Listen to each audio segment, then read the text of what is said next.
Hello दोस्तों, कैसे हो आप सभी। तो आई होप आप सभी अपनी तैयारी कर रहे होंगे और इसी के बीच मैंने एसएससी सीएचएसएल से कुछ इम्पोर्टेंट टॉपिक्स को मैंने लाया है यहाँ पे और उसके कुछ इम्पोर्टेंट क्वेश्चन देखेंगे। हम लोग मिक्सअप क्वेश्चन देखेंगे और ये जो हमारी वीडियो है आज से शुरू हो रही है और हम ऐसे वीडियो को कुछ इंटरवल पे रेगुलर बेसिस पे अपलोड करेंगे और रेगुलर बेसिस पे इसके बारे में डिटेल डिस्कशन होगा, जिससे कि आपकी एग्ज़ाम में ये बहुत ही हेल्पफुल होगा। और ये एक्सपेक्टेड क्वेश्चंस हैं जिसके आने के चांसेस बहुत ही ज़्यादा हैं। तो आपके पास कुछ ज़्यादा दिन तो है नहीं एग्ज़ाम में, तो कुछ ना कुछ इससे फ़ायदा आपको ज़रूर मिलेगा। एक बार आप बस पीडीएफ को रिवाइज करते रहिएगा। जैसे कि अगर आप बाय द वे अगर आप वीडियो को पूरा अटेंड नहीं कर पा रहे हैं तो या फिर 2x पे करके देख लीजिए, या फिर आप जो पीडीएफ मिलता है उसमें आंसर रहता है तो उसको आप एक बार बस फ्लो में रिवीजन कर लीजिए, ठीक है। तो उससे आपका क्या होगा कि थोड़ा रिवाइज हो जाएगा। आप जो क्वेश्चन पढ़े रहेंगे वो थोड़ा माइंड में बैठा रहेगा, तो याद रहेगा, तो आप ऐसे कर ले जाएंगे। तो ये ऐसा उन लोगों के लिए है जो कि जिनके पास वीडियो देखने का टाइम नहीं है। आज का हमारा पहला क्वेश्चन है, when did the Sarkaria commission submit its report. यहाँ पे क्वेश्चन कर रहा है सरकारीय आयोग ने अपनी रिपोर्ट कब प्रस्तुत की, मतलब सबमिट की थी। यहाँ पे सरकारीय कमीशन, ठीक है, तो इन्होंने प्रस्तुत की थी। कब की थी? तो ये किए थे 1988 में, ठीक है। 1988 में जो है कि अपने रिपोर्ट को सबमिट किए थे, ठीक है। तो यहाँ पे जो ऑप्शन सी है वो करेक्ट हो जाएगा, ऑप्शन सी। 1988 में सरकारीय कमीशन ने अपनी जो है कि रिपोर्ट सबमिट की थी। अब यहाँ पे सरकारीय कमीशन से कुछ यहाँ पे जानकारी है जिसे हमें पता होना चाहिए। यहाँ पे कह रहा है कि Sarkaria commission was constituted by the India government in 1983 to investigate and relationship between the central and state. मतलब कह रहा है कि केंद्र और राज्यों के बीच संबंधों की जांच के लिए 1983 में भारत सरकार सरकारीय आयोग का गठन किया गया था। मतलब जो केंद्र सरकार और राज्य सरकार होती है उसके बीच में जो संबंधों की जो जांच करने के लिए सरकारीय आयोग का गठन किया गया था। इसने 1988 में अपनी रिपोर्ट प्रस्तुत की थी, ठीक है। यहाँ पे लास्ट लाइन बहुत इंपॉर्टेंट होने वाली है, इट सबमिट इट रिपोर्ट इन 1938, जो कि हमारा क्वेश्चन में पूछा गया था, तो ये उसका राइट ऑप्शन है, ठीक है, 1988। मूव करते हैं अगले क्वेश्चन पे। विच of the following article of the constitution of India has a provision for the constitution of legislatures in states.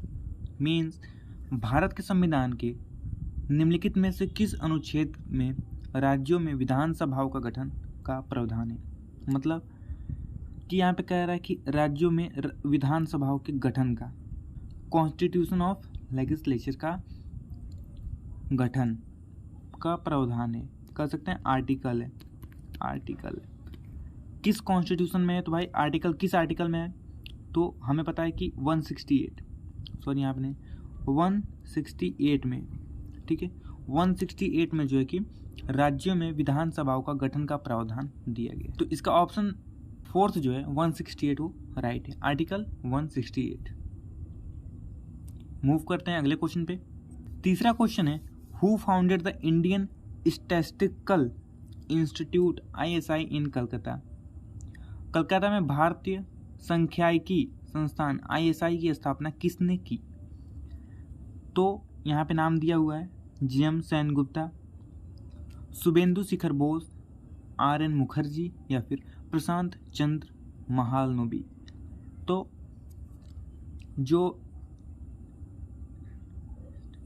Statistical institute के जो फाउंडर हैं वो हैं प्रशांत चंद्र महालनोबी, ठीक है। ऑप्शन डी जो है वो करेक्ट है, ऑप्शन डी जो है वो करेक्ट है।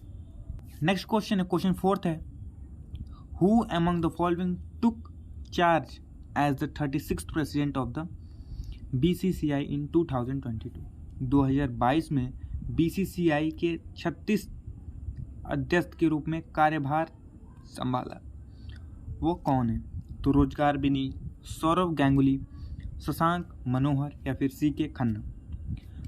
तो इन्होंने जो है कि BCCI का रोजगार बिनी, ठीक है, रोजगार, ठीक है, रोजगार बिनी ऑप्शन फर्स्ट जो है वो करेक्ट है। रोजगार बिनी जो है कि वो अभी प्रेसिडेंट बने हैं, जो कि वो अपना कार्यभार संभाल रहे हैं। किस चीज़ का? बीसीसीआई का। ठीक है, बीसीसीआई के अध्यक्ष के रूप में कार्यभार संभाल रहे हैं। नेक्स्ट क्वेश्चन है, क्वेश्चन 5 है, विच of the following sectors of the economy has the highest share in India GDP. GDP means gross domestic product. तो अर्थव्यवस्था के निम्नलिखित में से किस क्षेत्र, यहाँ पे क्षेत्र होगा, के सकल घरेलू उत्पाद से सर्वाधिक हिस्सा है। यहाँ पे क्वेश्चन थोड़ा हमको इनकम्प्लीट लग रहा है, तो इसको आप पूरा कर सकते हैं, आप इसको पढ़ के। ठीक है, तो हमको साफ साफ पता चल रहा है कि मतलब यहाँ पे पूछा जा रहा है कि किस सेक्टर का ज़्यादातर इंडिया के जीडीपी में इन्वेस्टमेंट है या फिर योगदान है। तो हमको पता है कि 3 सेक्टर हैं।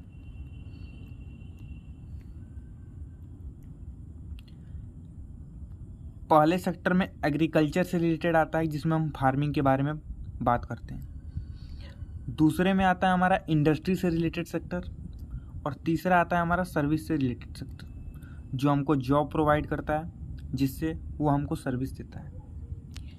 तो यहाँ पे बात की जा रही है, अगर हम बात करें सेंसस 2011 के बारे में, सेंसस 2011 की जो रिपोर्ट है उसके अनुसार ये पता लगा है कि जो सर्विस सेक्टर है हमारा, सर्विस सेक्टर में ज़्यादातर पीपल वर्क कर रहे हैं, उनको ज़्यादातर सर्विस दी जा रही है सर्विस सेक्टर में। मीन्स ये कहा जा सकता है इस बेसिस पे कि इंडिया जीडीपी में सबसे ज़्यादा हाईएस्ट इन्वॉल्वमेंट जो है इकोनॉमी में, वो है सर्विस सेक्टर की। सर्विस सेक्टर जो है कि हाईएस्ट इन्वॉल्वमेंट करता है इंडिया के जीडीपी में। ठीक है, तो यहाँ पे राइट ऑप्शन हो जाएगा ऑप्शन 1 सर्विस सेक्टर।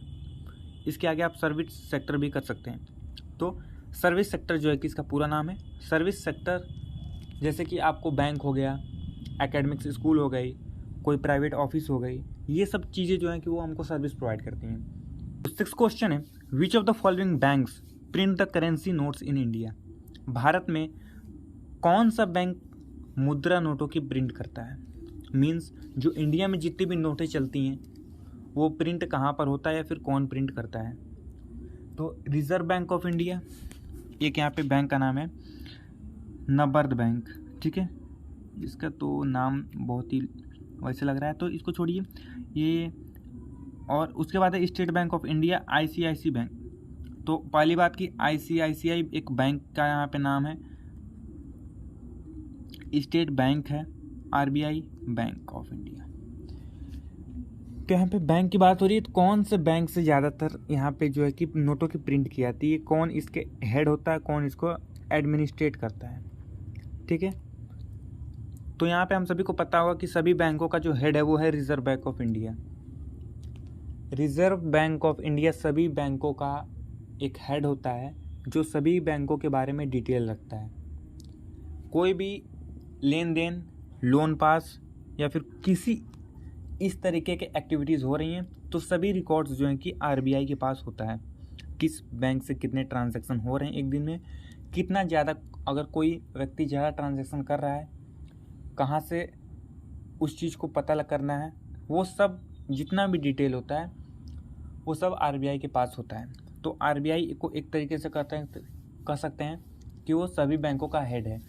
तो आरबीआई जो है कि ऑप्शन 1 फर्स्ट जो है हमारा आरबीआई वो करेक्ट है। यहाँ पे जो है कि प्रिंट ऑफ करेंसीज नोट्स, यहाँ पे मुद्रा नोटों की प्रिंट की जाती है। नेक्स्ट मूव करते हैं अगले क्वेश्चन पे।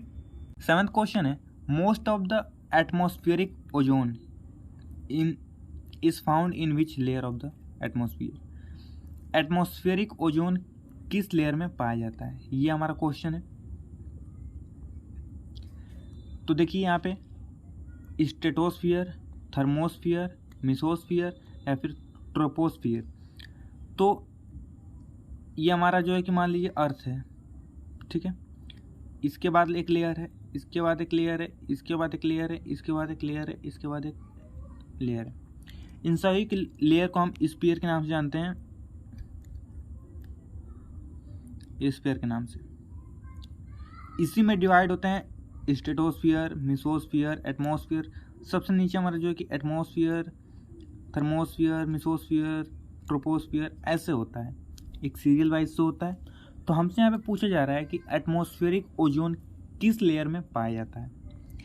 तो यहाँ पे जो है कि स्ट्रेटोस्फीयर में पाया जाता है। समताप मंडल इसको बोलते हैं हिंदी में। समताप मंडल में जो है कि एटमॉस्फेरिक ओजोन पाया जाता है, वायुमंडलीय ओजोन। ठीक है, आई होप आप सभी को क्लियर होगा। 8th क्वेश्चन है हमारा, which of the following is measured by Lorentz curve. Lorentz curve से क्या नापा जाता है? ठीक है, लोरेंज कर्व से अशिक्षा इलिटरेसी नापी जाती है, बेरोजगारी अनएम्प्लॉयमेंट नापा जाता है, जनसंख्या वृद्धि दर पॉपुलेशन जो ग्रोथ करता है डे बाय डे या फिर मंथली या फिर सेंसस के हिसाब से इसका जो कि रिकॉर्ड बनाया जाता है। तो लोरेंज कर्व से इसे तो नहीं नापा जाता है। अनएम्प्लॉयमेंट भी इस तरीके से नहीं नापा जाता है। और अशिक्षा की बात है तो ये लिटरेट इसका जो आता है इसी रेट होता है, सॉरी नेट अटेंडेंस रेशियो मैंने गलत बोल दिया। इसका जो होता है कि लिटरेसी रेट होता है, कितने इलिटरेट पीपल हैं हमारे इंडिया में या फिर जिसकी भी बात हो रही है तो लिटरेसी रेट से उसका जो है कि अशिक्षा की नापी की जाती है। तो लॉरेंज कर्व से जो है कि इनइक्वालिटी ऑफ इनकम आय की असमानता को नापा जाता है। ऑप्शन 4 जो है वो करेक्ट है। मूव करते हैं अगले क्वेश्चन पे। क्वेश्चन 9 है हमारा, 2 मोस्ट इंपॉर्टेंट हड़प्पा क्रॉप्स वर। हड़प्पा सिविलाइजेशन के समय की 2 महत्वपूर्ण फसलें थीं, गेहूं और जौ, सीसम और मस्टर्ड, तिल और सरसों, राइस और पीस, चावल और मटर, कॉटन और शुगरकेन, कपास और गन्ना। तो हम सभी को पता है कि वीट, ठीक है, गेहूं और जो जौ है, गेहूं और जो जौ है वो है हड़प्पा समय की बहुत ही इम्पोर्टेंट फसल। ज़्यादातर यही होती थी उस समय, वीट और बार्ली। ठीक है, इंग्लिश में जौ को बार्ली कहते हैं और गेहूं को वीट कहते हैं। तो 2 मोस्ट इम्पॉर्टेंट क्रॉप है वीट और बार्ली। आगे बढ़ते हैं। क्वेश्चन 10 है हमारा, द 74th अमेंडमेंट मतलब संशोधन act of 1992 added a new part to the constitution of India. 74th amendment जो है, संशोधन जो हुआ है कॉन्स्टिट्यूशन में, उसमें एक नया भाग जोड़ा गया है। वो भाग कौन सा है आपको ये बताना है। अभी ये जल्दी न्यूज़ में था तो आई होप आप मोस्ट ऑफ द बच्चे इसको जानते होंगे। तो यहाँ पे मैं टाइम वेस्ट नहीं करूँगा, आप सभी को मैं बस डायरेक्ट बताना चाहूँगा कि वो कौन सा पार्ट है जो कि जोड़ा गया है, क्योंकि हमसे डायरेक्ट क्वेश्चन में वही पूछा है। तो यहाँ पे जो है कि 9th ए जो है कि अभी जल्द ही जोड़ा गया है। ठीक है, 74th अमेंडमेंट के तहत इसको जोड़ा गया है। 9th ए को अभी जल्दी जोड़ा गया है। नेक्स्ट क्वेश्चन है हमारा, the chairman and members of the union public service commission UPSC has a tenure of, कार्यकाल होता है, अध्यक्ष और सदस्य का कार्यकाल होता है यूपीएससी के 5 साल 62 एज होनी चाहिए, या फिर 6 साल 62 की एज में, 5 साल 65 एज, 6 साल 65 साल एज। तो यहाँ पे जो है कि 6 ईयर और 65 ईयर्स की टेन्योर होता है। अगर 6 साल हो जाता है आपको, या फिर आप 62 ईयर्स के हो जाते, फिर 65 ईयर्स के हो जाते हैं, तो आपको रिजाइनिंग लेटर मिल जाता है। ठीक है, आई होप क्लियर होगा। Moving to the next question, what was the real name of Swami Vivekananda. Swami Vivekananda का जो है कि रियल नेम क्या था, वास्तविक नाम क्या था? तो बिलेंद्र चंद दत्ता, नरेंद्र नाथ दत्ता, नरेंद्र कुमार दत्ता, बिलेंद्र कुमार दत्ता। तो यहाँ पे जो है कि नरेंद्र नाथ दत्ता, NND, नरेंद्र नाथ दत्ता, नरेंद्र नाथ दत्ता जो है कि वो हमारा राइट ऑप्शन हो जाएगा। नरेंद्र नाथ दत्ता जो है कि स्वामी विवेकानंद का वास्तविक नाम था। ठीक है, आगे बढ़ते हैं। क्वेश्चन 13 थे हमारा, निम्नलिखित में से कौन सी नदी भ्रंश घाटी से होकर प्रभावित होती है? विच of the following rivers flows through the rift valley. Rift valley से कौन सी नदी बहती है? नर्मदा, कृष्णा, महानदी, गोदावरी। तो नर्मदा रिवर जो है कि नर्मदा रिवर वो रिफ्ट वैली से होके बहती है, रिफ्ट वैली से होके फ्लो करती है। क्वेश्चन 14 है हमारा, which of the following is a river falling into the Arabian sea. Arabian sea में कौन सी रिवर जो है कि गिरती है,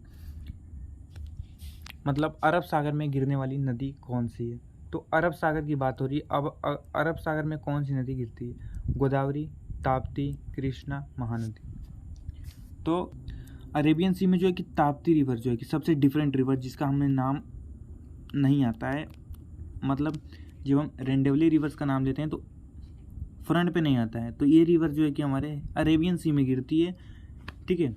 नाम याद रखना है, अरेबियन सी। अरेबियन सी में कौन सी रिवर गिरती है, तो ताप्ती।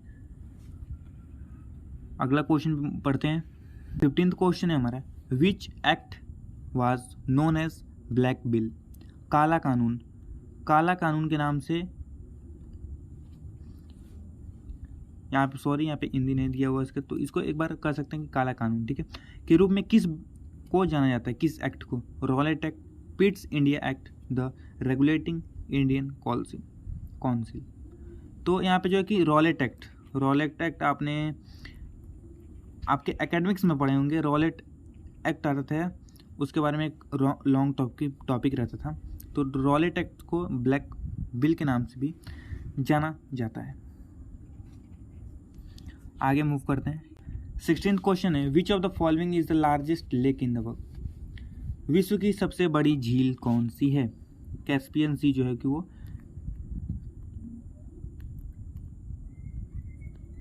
कैस्पियन सी जो है वो विश्व की सबसे बड़ी झील है। ये सभी को पता होगा क्योंकि ये बहुत इजी क्वेश्चन है।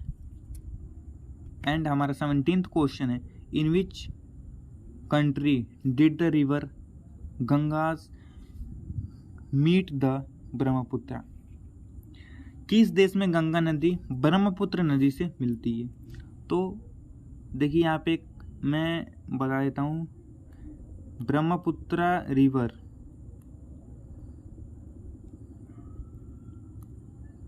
ब्रह्मपुत्र कौन मिल रही है इससे, गंगा ब्रह्मपुत्र से मिल रही है। कहाँ पे मिल रही है, तो बी से ब्रह्मपुत्र नदी से मिल रही है और बांग्लादेश में मिल रही है, बांग्लादेश में मिल रही है। तो ऑप्शन 3 जो है वो करेक्ट हो जाएगा, बांग्लादेश में मिल रही है। ये एक ट्रिक है जिससे कि आप याद रख सकते हैं, गंगा नदी अगर ब्रह्मपुत्र नदी से मिल रही है तो कहाँ पे मिल रही है, तो ब्रह्मपुत्र नदी से मिल रही है तो बांग्लादेश में मिलेगी। आगे मूव करते हैं हम। 18th क्वेश्चन है, the minimum age to become a member of the, जहाँ MP इज लोकसभा सदस्य सांसद बनने के लिए न्यूनतम उम्र क्या होनी चाहिए। तो ये बहुत ही इजी क्वेश्चन है। अगर आप थोड़ा सा इंटरेस्ट रखते होंगे पॉलिटिक्स से तो आपको ये पता होगा कि हम कितने साल के हैं तो अगर सांसद के मेंबर बन सकते हैं। तो इसका बहुत ही इजी आंसर है, 25 साल के हैं, 25 ईयर्स के अगर आप हैं तो आप एक एलिजिबल हैं मेंबर ऑफ MP बनने के लिए। Okay, who wrote Akbarnama. ठीक है, ऐसे क्वेश्चन आपको देखने को मिलेंगे, अकबरनामा किसने लिखा है। यहाँ पे क्योंकि कन्फ्यूजन होती है, नाम भी इनके एक तो ऑप्शन में ऐसे नाम आते हैं जिनको आपने कभी सुना नहीं होगा और ये कन्फ्यूजन के नाम होते हैं। अगर आपको थोड़ा सा आइडिया भी लग रहा है तो आप कन्फ्यूज जाओगे कि क्या है। तो इसलिए ध्यान से सुनिए, बस ये सुनिए कि क्या बोला जा रहा है, क्या क्वेश्चन है और क्या आंसर है। बस आपको क्वेश्चन और आंसर याद करना है, फालतू के ऑप्शन नहीं याद करने हैं। अकबरनामा किसने लिखा था, अकबरनामा किसने लिखा था, तो ये लिखे थे अबुल फजल। अब यहाँ से अब्दुल फैजी, ये कई सारे नामों से आपके ऑप्शन बन सकते हैं। यहाँ पे अबुल फैजल है, यहाँ पे अबुल कादिर आ जाएगा। तो कन्फ्यूजन के क्वेश्चंस बनाए जाते हैं ऐसे। तो आपका कंपटीशन उस क्वेश्चन में जो कोई नहीं सोच पा रहा है, अगर आप उसको क्रैक कर लेते हो तो समझ लो आपका सिलेक्शन पक्का है। तो आप उस क्वेश्चन के लिए पढ़िए जो कोई नहीं सोच सकता है, ठीक है। तो इसका ऑप्शन जो है कि वो अबुल फजल जो है कि अकबरनामा लिखे थे। ठीक है, तो ऑप्शन 4 जो है वो करेक्ट है। अब यहाँ पे हम थोड़ा बात कर लेते हैं अब अकबर के समय के जो कुछ मिनिस्टर्स हैं उनके बारे में बात कर लेते हैं। अबुल फजल थे जो प्राइम मिनिस्टर ऑफ अकबर के समय के थे, प्राइम मिनिस्टर ऑफ अकबर, ठीक है। यहाँ पे बस बोलते जा रहा हूँ, आपको रिवाइज कर लीजिए, एक बार देख लीजिए। फैजी एजुकेशन मिनिस्टर, तनसेन कल्चरल मिनिस्टर, संस्कृति योजी जो कल्चरल मिनिस्टर जो है कि जो कल्चर चलता आ रहा है, संस्कृति जो है। बिरबल फॉरेन मिनिस्टर थे। तोदारमल अकबर फाइनेंस मिनिस्टर थे। आपके लिए क्वेश्चन यहाँ पे दे रहा हूँ भाई, फाइनेंस मिनिस्टर कौन है इंडिया का? कमेंट करके तुरंत बताइए, इंडिया का फाइनेंस मिनिस्टर कौन है? अगर आप यहाँ तक पहुँच गए हो तो जल्दी कमेंट करो कि फाइनेंस मिनिस्टर कौन है। राजा मान Singh general of Akbar. Abdul Rahim Khan one खाना, तो ये डिफेंस मिनिस्टर ऑफ अकबर है। फ़कीरो Azharuddin religious minister of Akbar. यहाँ पे थोड़ा मेरी जो पेन है उसका निप जो है वो मोटा है, तो आपको ये सब पीपीटी जो है कि आपको टेलीग्राम चैनल पे मिल जाएगा, और टेलीग्राम चैनल का ग्रुप का जो लिंक है वो हमारे डिस्क्रिप्शन बॉक्स में पिन है, तो आप उस लिंक पे क्लिक करके टेलीग्राम को ईजिली ज्वाइन कर सकते हो और पूरा पीडीएफ आप वहाँ से डाउनलोड करके एक बार अपना शॉर्ट रिवीजन कर सकते हो। तो अगर आप ज्वाइन नहीं हो तो टेलीग्राम को ज्वाइन कर लो, फ्री ऑफ कॉस्ट आपको पूरे पीडीएफ मिल जाएंगे, और वहाँ पे क्विज के फॉर्मेट में क्वेश्चन भी आते हैं जिनका आप आंसर दे के अपनी प्रिपरेशन को और बूस्ट कर सकते हो। आगे बढ़ते हैं। 20th क्वेश्चन है, which article in the Indian constitution states about fundamental duties. States मतलब होता है कि दर्शाना। यहाँ पे जब आप क्वेश्चन पढ़ते हो तो हर शब्द की मीनिंग बदल जाती है। स्टेट्स अबाउट फंडामेंटल ड्यूटीज़, आपने फंडामेंटल ड्यूटीज़ सुना होगा, जो हमारे फंडामेंटल ड्यूटीज़ होते हैं जैसे 6-7 हैं, right to freedom, right to equality, right to property, ऐसे हमारे 7 फंडामेंटल ड्यूटीज़ हैं। तो भारत संविधान का कौन सा अनु कर्तव्य के बारे में बताता है, कौन सा आर्टिकल में ये सब फंडामेंटल ड्यूटीज़ आते हैं? तो article 32, article 21A, article 15, article 51A। तो आर्टिकल 51 में जो है कि फंडामेंटल ड्यूटीज़ के बारे में बताया गया, आर्टिकल 51A। ऑप्शन डी जो है वो सही है। मूव करते हैं अगले क्वेश्चन पे, और यहाँ पे हमारा आज का क्विज का क्वेश्चन है, क्वेश्चन 21 आप सभी के लिए है। Kaziranga national park, I hope आप सभी ने नाम सुना होगा और आपको ये आंसर इजीली पता होगा। काजीरंगा नेशनल पार्क, काजीरंगा राष्ट्रीय उद्यान किस स्टेट में पड़ता है? गुजरात, झारखंड, आसाम, मध्य प्रदेश। को इसका आंसर कमेंट बॉक्स में कमेंट करना है, आगे हम डिस्कस करेंगे। तो यहाँ पे उससे कुछ रिलेटेड पार्क्स हैं उस स्टेट से जिसमें काजीरंगा आता है, तो मैं एक बार इसको रिवाइज बता देता हूँ। काजीरंगा जो एक नेशनल पार्क है, मानस है, Dibru, Nameri, Raimona, Dehing Patkai national park, the Orang national park, ये 7 नेशनल पार्क्स हैं जो कि उस स्टेट में पड़ते हैं। तो हम डिस्कस कर लेंगे, जब आप अगर आंसर कर देते हो तो इसको अगले वीडियो में हम डिस्कस करेंगे फर्स्ट में। और यहाँ पे उसी स्टेट के बारे में यहाँ पे 35 एडमिनिस्ट्रेटिव डिस्ट्रिक्ट भी है। अगर आप इस बाउंड्री को पहचान लेते हो तो आप उस क्वेश्चन का आंसर जो है कि आसानी से दे सकते हो। इस बाउंड्री को पहचान लो ये कौन सा स्टेट है, तो आप उसका आंसर दे सकते हो। तो इसमें 35 एडमिनिस्ट्रेटिव डिस्ट्रिक्ट हैं, ठीक है, तो इसको हम डिस्कस करेंगे बाद में। तो आज का जो हमारा पीपीटी यहाँ पे समाप्त होता है, तो इस पीपीटी को हम धन्यवाद करते हैं यहाँ पे। और जितने भी मैंने क्वेश्चन दिए हैं, एक फाइनेंस मिनिस्टर पूछा है मैंने, और जो एक काजीरंगा का नेशनल पार्क है जो क्वेश्चन 21 थे, उस दोनों आंसर का जो है कि आपको जो आंसर है कमेंट बॉक्स में करना है। और अगले सेशन में हम इसका डाउट लेंगे, जो भी आपके डाउट है इसमें। और मैंने जो कि 21 क्वेश्चन के बारे में जो भी यहाँ पे कुछ छोड़ा है, सब अगले वीडियो में डिस्कस करेंगे। और आई होप आप सभी यहाँ तक क्लियर होगा, जितने भी मैंने क्वेश्चन बताए हैं उसमें से आपको most of the question clear होंगे। मिलते हैं अगले वीडियो में, तब तक के लिए धन्यवाद। पढ़ते रहिए, मचाते रहिए।